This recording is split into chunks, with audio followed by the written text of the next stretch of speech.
Merci Madame la Ministre, Mesdames, Messieurs les rapporteurs, Madame la Présidente. Je me limiterai dans la discussion générale à considérer uniquement la partie liée à la recherche du PLF 2024 et je laisserai mon collègue Yan Chantrel se focaliser par la suite sur l'enseignement supérieur, même si bien sûr les porosités entre ces deux parties sont nombreuses et par ailleurs nécessaires.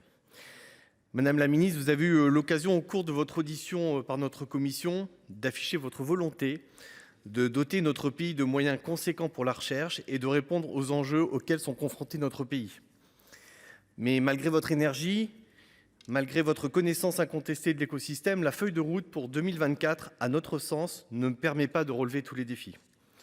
Certes, on note une hausse des crédits, conformément à la déclinaison de la LPR, mais ces chiffres sont à relativiser au regard de l'inflation et du coût de l'énergie, même si bien sûr on ne saurait vous en tenir pour responsable.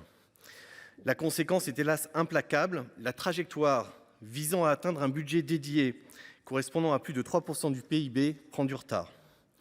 Il ne s'agit pas, comme pourrait nous le rétorquer le ministre délégué chargé des comptes publics, de demander toujours plus.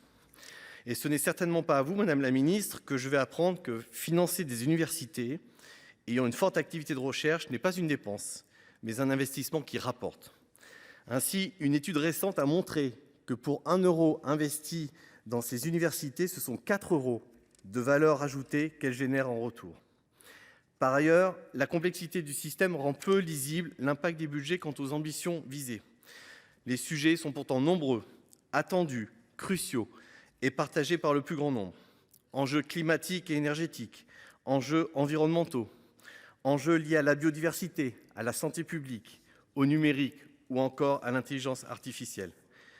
Quelles priorités, quels affichages et avec quels moyens dédiés? Autant de questions qui viennent alimenter les attentes des chercheurs et enseignants-chercheurs. Les annonces faisant suite à la mission sur l'écosystème de la recherche et de l'innovation que vous avez confiée à M. Gillet sont à cet égard particulièrement attendues.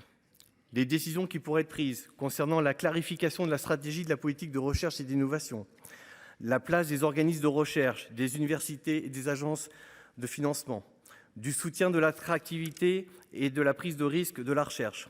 Toutes ces décisions, toutes ces modifications ne pourraient être efficientes qu'à la condition que les moyens humains et logistiques soient clairement identifiés et à la hauteur des enjeux évoqués.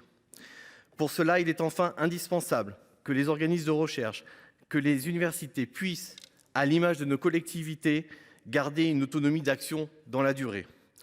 Or, puiser dans leur fonds de roulement est à cet égard un contresens majeur. Il leur est demandé, selon vos propos, de faire une année exceptionnellement un effort. Nous aurions préféré que le gouvernement fasse cette année un effort exceptionnel pour la recherche en activant la clause de revoyure de la LPR. Je vous remercie et je laisserai mon collègue Yan Chantrel lever le voile sur le vote du groupe socialiste, écologiste et républicain.